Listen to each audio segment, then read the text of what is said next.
Chapter 19. And it came to pass in those days, when there was no king in Israel, that there was a certain Levite sojourning on the side of Mount Ephraim, who took to him a concubine out of Bethlehem, Judah. And his concubine played the whore against him, and went away from him unto her father's house to Bethlehem, Judah, and was there 4 whole months. And her husband arose, and went after her to speak friendly unto her, and to bring her again, having his servant with him, and a couple of asses. And she brought him into her father's house. And when the father of the damsel saw him, he rejoiced to meet him.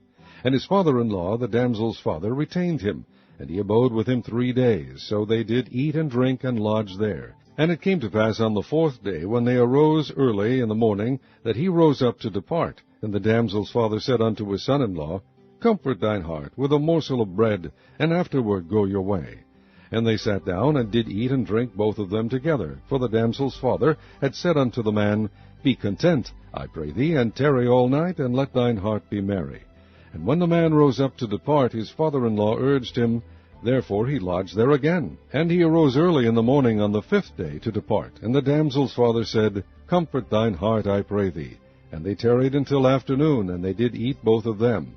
And when the man rose up to depart, he and his concubine and his servant, his father-in-law, the damsel's father, said unto him, Behold, now the day draweth toward evening, I pray you tarry all night. Behold, the day groweth to an end. Lodge here, that thine heart may be merry. And tomorrow get you early on your way, that thou mayest go home. But the man would not tarry that night, but he rose up and departed, and came over against Jebus, which is Jerusalem, and there were with him 2 asses saddled, his concubine also was with him. And when they were by Jebus, the day was far spent, and the servant said unto his master, Come, I pray thee, and let us turn in into this city of the Jebusites, and lodge in it. And his master said unto him, We will not turn aside hither into the city of a stranger, that is not of the children of Israel. We will pass over to Gibeah. And he said unto his servant, Come, and let us draw near to one of these places to lodge all night in Gibeah, or in Ramah. And they passed on, and went their way, and the sun went down upon them when they were by Gibeah, which belongeth to Benjamin. And they turned aside thither, to go in and to lodge in Gibeah.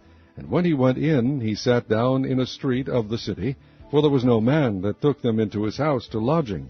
And behold, there came an old man from his work out of the field at even, which was also of Mount Ephraim, and he sojourned in Gibeah, but the men of the place were Benjamites.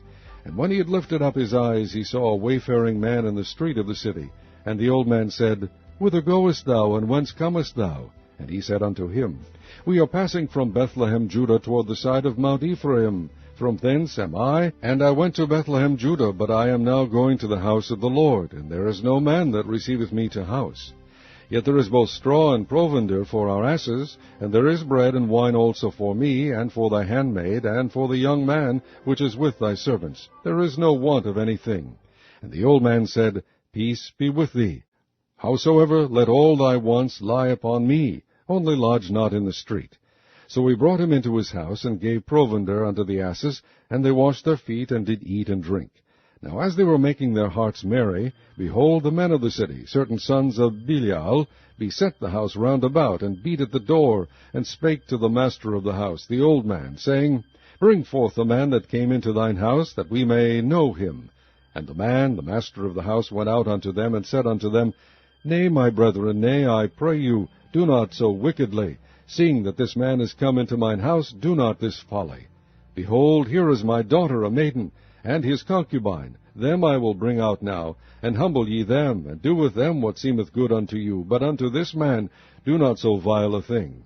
But the men would not hearken to him. So the man took his concubine, and brought her forth unto them, and they knew her, and abused her all the night until the morning. And when the day began to spring, they let her go. Then came the woman in the dawning of the day, and fell down at the door of the man's house where her lord was, till it was light. And her lord rose up in the morning, and opened the doors of the house, and went out to go his way. And behold, the woman his concubine was fallen down at the door of the house, and her hands were upon the threshold.